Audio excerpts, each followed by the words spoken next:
Hello and welcome back to the channel. It is me, Mark, from Powersonic and Apprentice 101. Today we're going to have a look at standards, and in particular the BSI, PAS, PAS, whatever we want to term it, standard that's come forward regarding battery storage systems in domestic dwellings and what that means for consumers and installers.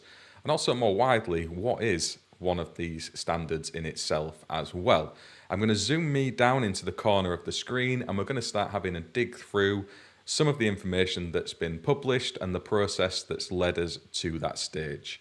So I'll do that now and we'll pick up with the chat in just a second. So we'll start with the PAS standardization document, and this is from 2012. So it's an older copy that I've had on file for a while. It may have been superseded, but the principle remains the same. So a BSI PAS is a standardization document that closely resembles a British standard in structure and format, but it's got a different development model. Bodies other than BSI also produce documents termed PAS. Important to note that difference. A PAS is developed in response to an identified market need, very often a request from a sponsor, and we'll get back to that later on, for a standardization document that serves the needs of an emergent market, technology, service, or public policy interest. So it's important to note those things. The PAS approach offers an effective means of quickly introducing standardization in such cases and for testing the value of validity of a particular approach or methodology. It can also serve as the basis for subsequent development towards more formal standardization at UK, European, or international level. Now, with the battery storage angle, just focusing in on that for 1 minute, we've obviously got wiring standards and product standards related to the systems. So we have to follow what basically BS 7671, the wiring regulations, and also the specific product standards that relate to the inverters, the batteries themselves, and all of the other things that are installed in and around that equipment too. And the marrying up of those two things is where it gets a little bit murky. And these kind of documents, for me, are pulling together those different forms of standards or regulations or guidance into a perceived best practice of installation. And not following that brings some risks, which we will get to later on, because there has been a bit of misleading content shared by some of the manufacturers of these bits of equipment that this is more guidance optional and not something that you're really going to have to follow. And when really, if you're looking at that objectively, you know, that guidance maybe isn't the best. If we want, we can actually say that BS 7671 is guidance in itself. We're allowed to deviate away from that. We know that as installers.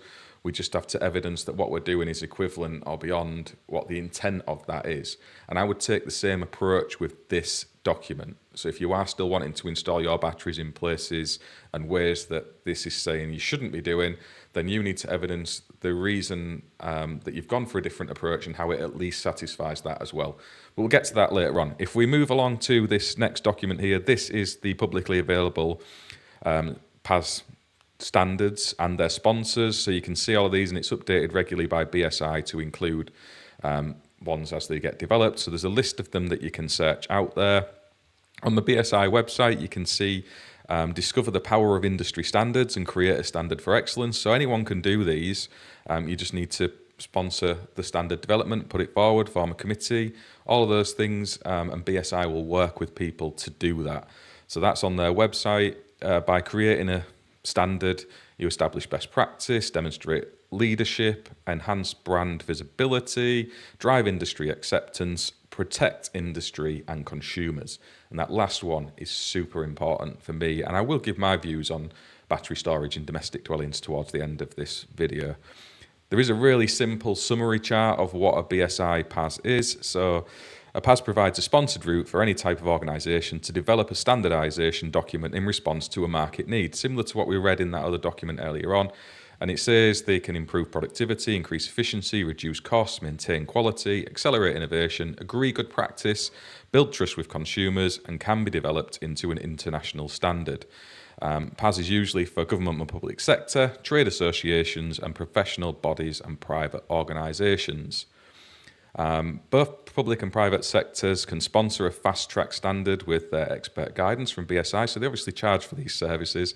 But yeah, it's basically explaining the process there on the BSI website. There'll be a link in the description with this video if you want to go off and read them. I'm not going to sit and read that to you. There is the PAS 63100 2024, which has come out in March. We'll have a look through that in a minute and see exactly what it says, because I want to try and explain that to consumers and electricians as well, because I had loads of questions on this and maybe we don't have time to all sit and read it. So a quick overview is hopefully helpful.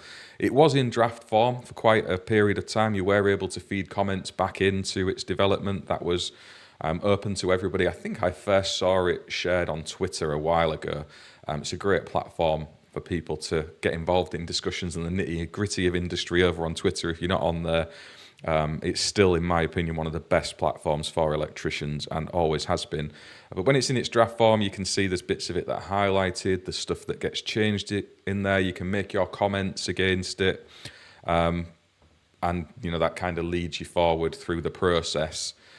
Now, as an example of another PAS, because we're focusing on the battery storage at home, there was one in 2021 regarding button and coin batteries and some of the safety requirements of those, which was brought forward due to children ingesting those batteries and the dangers that came with it.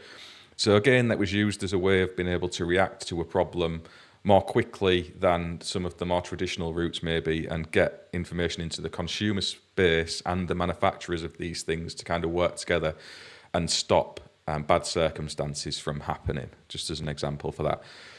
If we dive into the PAS itself related to protection against fire of battery energy storage systems for use in dwellings, and there's two angles on this, and I think the latter is maybe overlooked, certainly from the consumer side of things.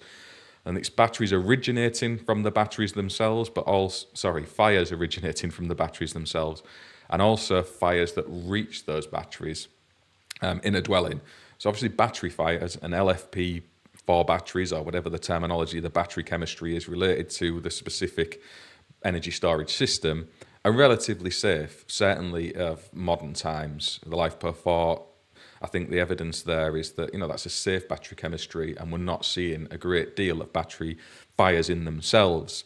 There is the stuff with the e-scooters and the fires in homes, and again, it's like comparing a nuclear submarine to a household battery. I don't see that comparison personally, due to the BMS technology within the charge points, the fact that a lot of these charging plugs and cable arrangements for scooters and bikes are slung across the floor, they're unregulated. This is where the problem develops. There's the continuous connection and disconnection. The fact scooters go outside and get bashed around, it's just a totally different concept. We shouldn't be making that comparison.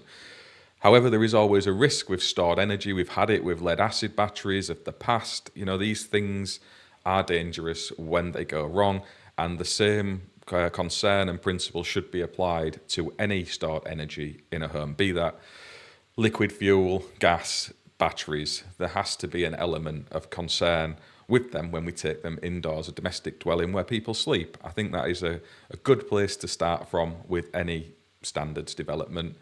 I agree with the principle of trying to bring some legislation, although it's not really that in itself, and guidance towards this to help educate consumers and installers and try and get a message into the wider public domain as we move this forward. Because unfortunately, house fires are still relatively common. They happen a lot. And if we fast forward a number of years, maybe 10 years into the future, when these batteries are in more and more homes, the increased probability of a fire reaching them becomes more of a thing. And then obviously if your ceilings are burning down and the batteries are falling through the fabric of the building or joining in with the fire to cause it spread through neighbouring properties and such, the danger to firefighters. These things have more considerations than just spontaneously setting on fire in themselves within a home. And I think this standard is looking towards that. So if we move through it, you can see it gives the contents. I'm not going to sit and read it. I'm going to pull out some of the key information. And the first bit is this forward, saying that the PAS was sponsored by the Department for Energy Security and Net Zero. So that's a government department. They're the ones who've brought this forward, government policy. Its development was facilitated by BSI Standards Limited, and it was published under license from the BSI institution. And it came into effect on the 31st of March 2024. So there's no window no crossover. That's the date this applied. If you've installed systems after that, you should be taking account of this. There's acknowledgements within there, and Graham Kenyon, who will be very well known to those of you who follow along with the IET's content. He was on eFix recently as well, a really knowledgeable chap, and the technical author. And there's been input from the Association of Renewable Energy and Clean Technology, the British Electrotechnical and Allied Manufacturers Association, that's BEMA, Certify Schemes Limited, CERTSHO, which is the NIC and such, Consumer Public Interest Network, Department for Energy Security and Net Zero, the Electrical Contractors Association, so the ECA, Electrical Safety First, Graham Kenyon Technology, the IET, Loughborough University, Micro Certification Scheme, so MCS, are in there. NAPIT, the National Fire Chiefs Council, so we've got the fire services involved, Newcastle University, the Office for Public Safety and Standards, Powervault Limited, and Tesla. So there's manufacturers in there as well. Acknowledgement is also given to the members of a wider review panel who were consulted in the development of the PAS. So there will be other technical input that's taking place and not listed beyond those shown there. But that is a fair old list of people contributing into this.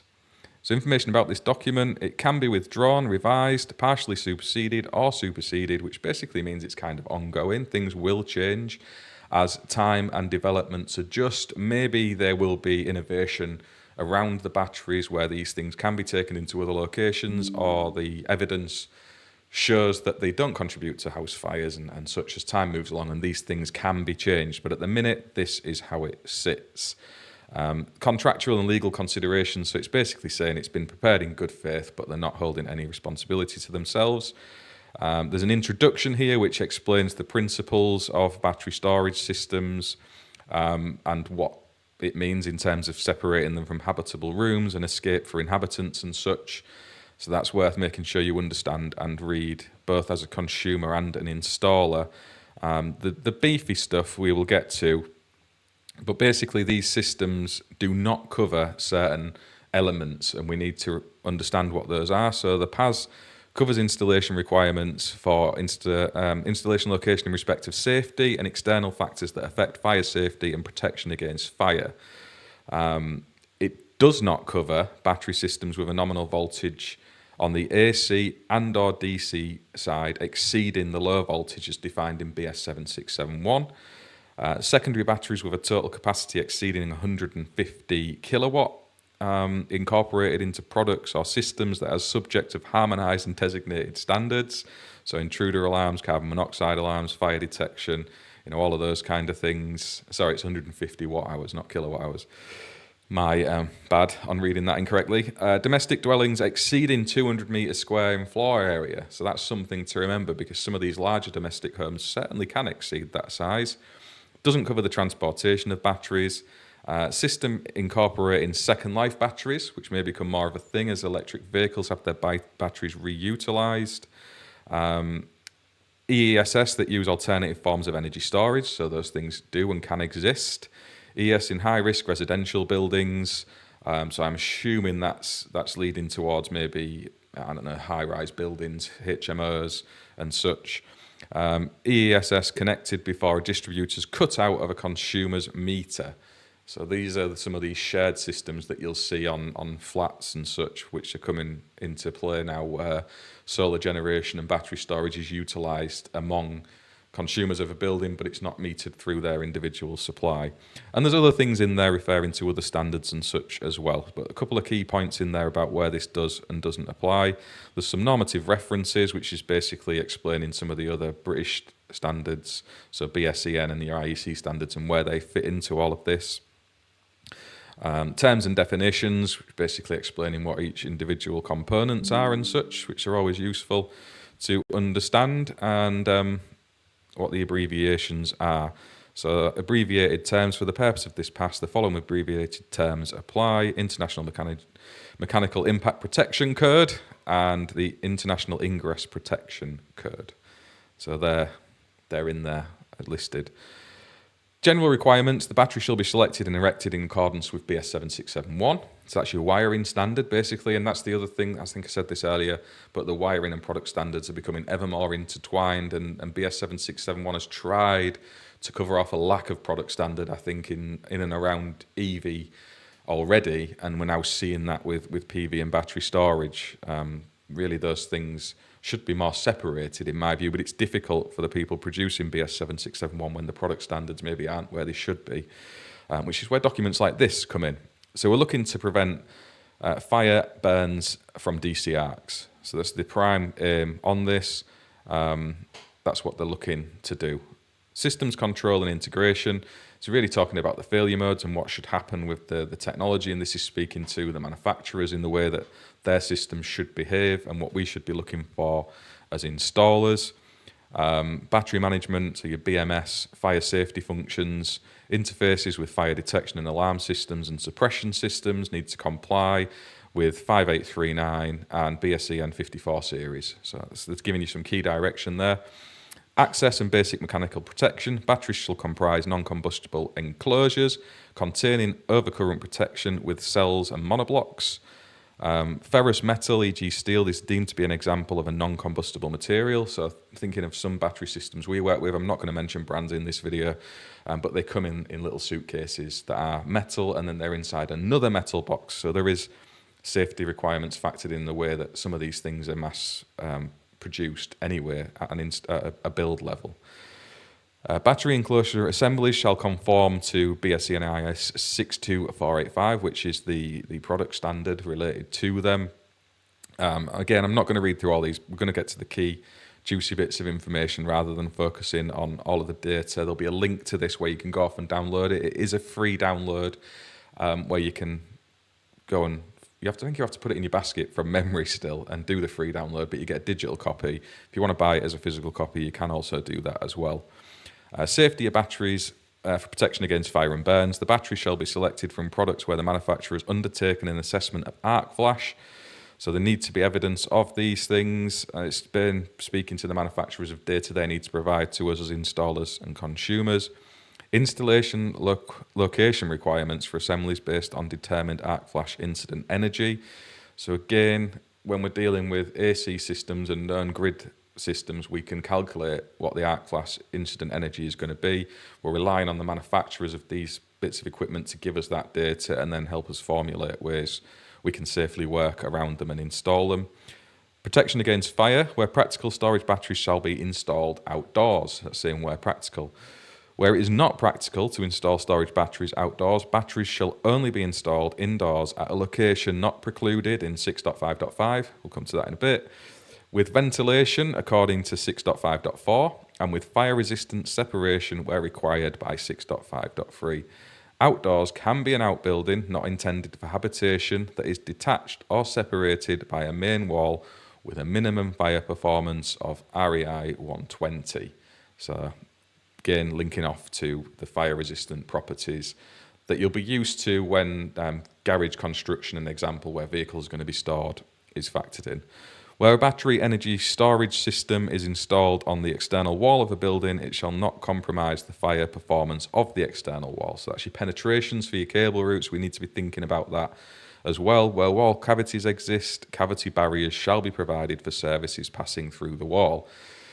Again, how you do that, if you are running cables through a wall, you need to be thinking about how they are passing through it in a safe way. If you were taking flexible cables through, for example, or if you're taking steel wire armor cables through and all that good stuff, you may be taking ductwork through to help batteries vent even from indoors to outdoors. There's all kinds of considerations beyond just electrical that we need to be looking at with this.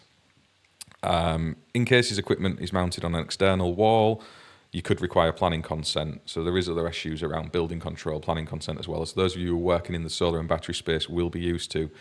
Any indoor location in which stored batteries or storage batteries enclosures are installed shall have fire-resisting separation from indoor locations identified by 6.5.5, walls, ceilings and floors with a fire performance of at least REI 30 minutes. So it's typical plasterboards. Fireproofing for the load bearing capacity, integrity and insulation. And there's a note there that says, as per building regulations, approved documents in England and Wales, and the Scottish Building Technical Handbooks, all services passing through the fire-resisting enclosure where a storage battery or storage battery enclosures are installed should be adequately fire-stopped to maintain that rating. So if you think back to like your spotlights and things, as we install them, and we need to make sure they maintain the fire rating of the ceiling or a wall, then you need to make this same provision with the batteries as well. All indoor locations which contain storage batteries shall have fresh air ventilation to outdoors. Ventilations for the locations shall not compromise the fire resistance of the enclosure. The edges of the outdoor port for such ventilation shall be at least 1 metre from a door, window, or other ventilation ports. So what they're talking about here really is fresh air coming in and around the battery environment. I think that's for two reasons, and I'm speculating here. I don't know this is fact. But obviously when the batteries are ignited and on fire, there is lots of smoke with a lithium fire. So I think they're looking for an exhaust port in a way where there's a route out for that to some degree, rather than everything pumping into the property itself. And also maybe some elements at looking towards humidity and keeping that at a sensible level in and around the batteries, possibly to reduce stresses on them. But I think it's more the former than the latter. I'd have to get some clarification from the people who are on the committee producing this as to exactly what that's for. But again, thinking of outdoor workshops or old coal stores, garages and such, they'll have lots of good natural ventilation, generally have the fire resisting properties that need, and they make for a great location for your batteries. What else we got there as we move down? Batteries shall not be installed in any of the following locations. So this is the real meat on the bones of all of this, isn't it? And the headline stuff that's kind of come forward. But rooms in which persons are intended to sleep, routes used as a means of escape that are not defined as a protected escape route, including landings, staircases and corridors. That's your hallways, landings, and basically anywhere that's on a route to a door exit in the building. Corridors, shafts, stairs or lobbies of protected escape routes. So again, that's defining a protected escape route, separate to what it's mentioned above.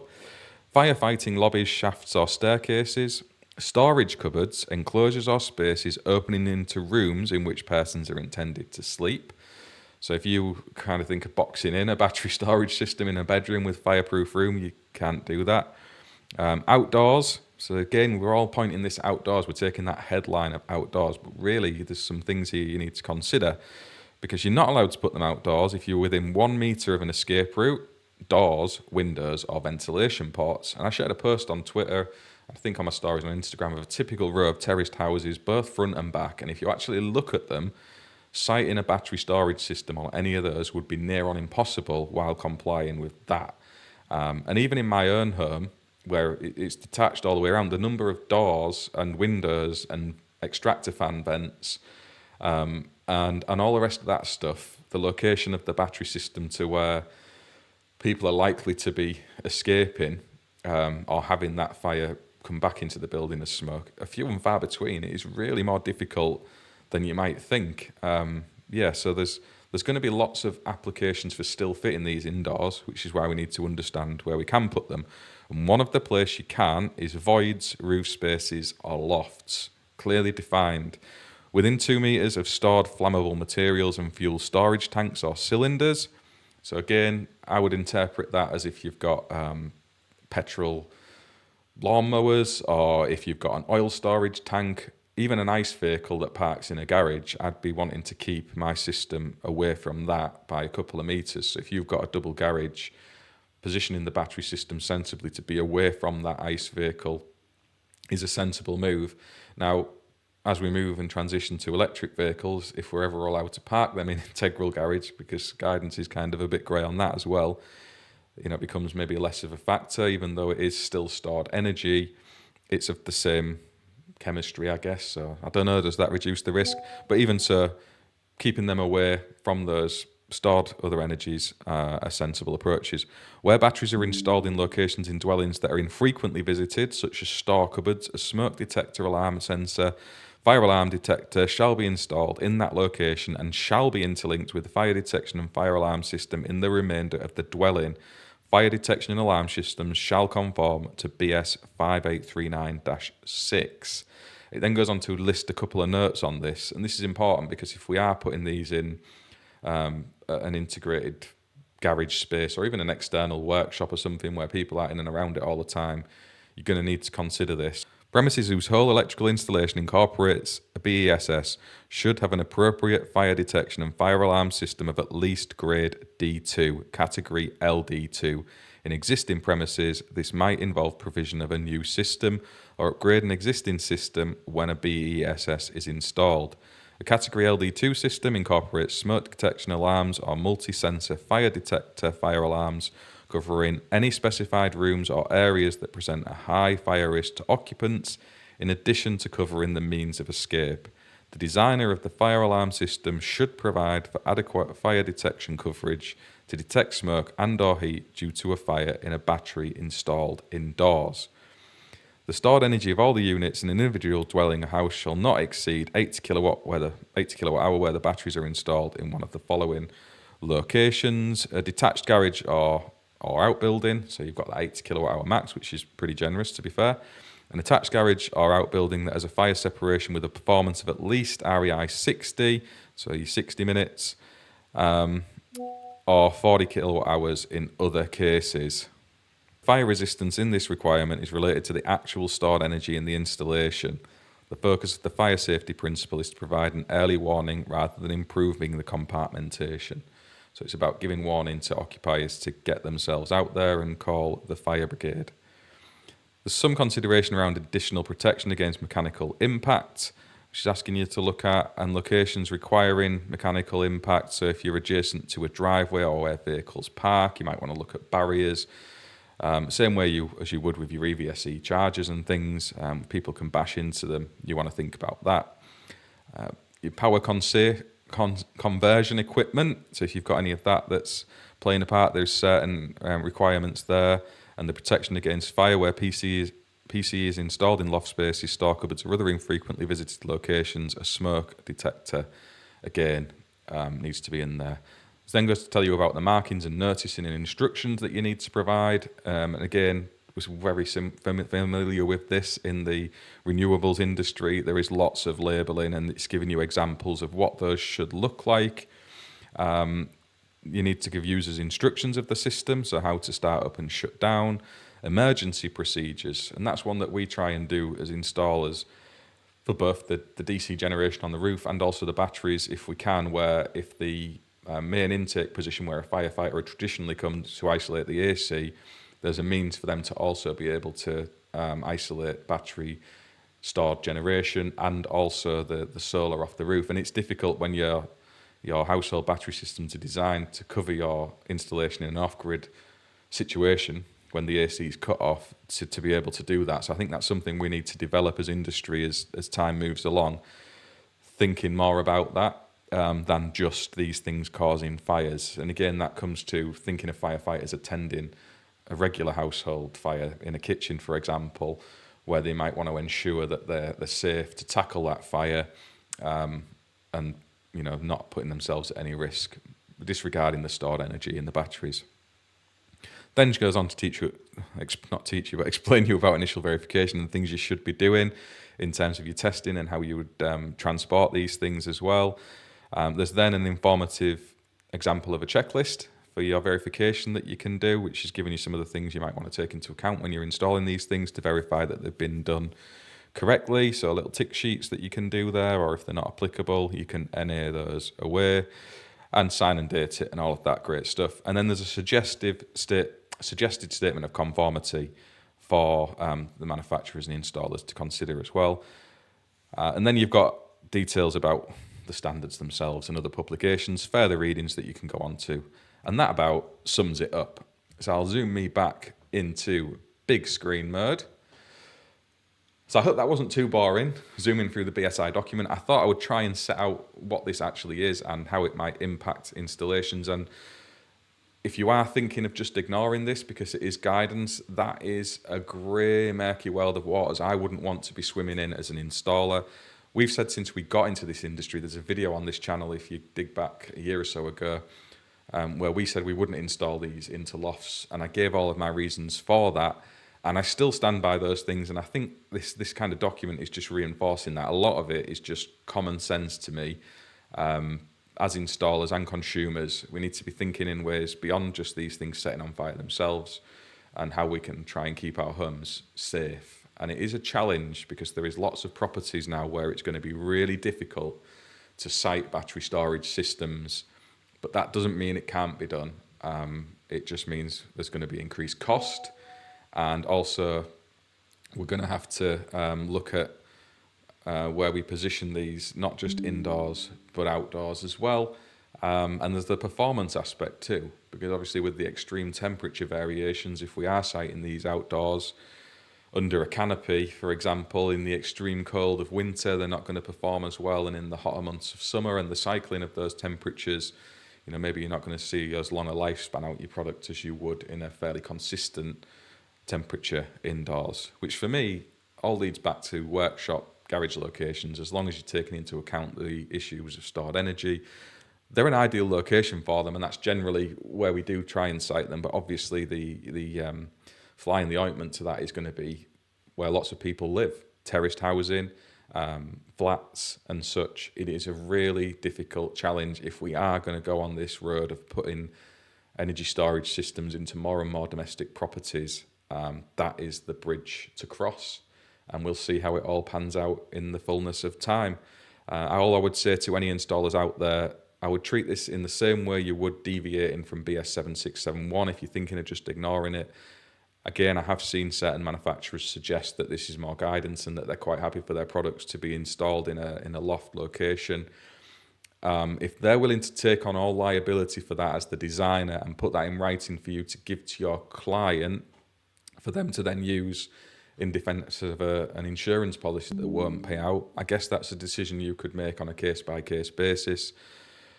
I would be very surprised if that was forthcoming. I just don't see that as being a realistic prospect.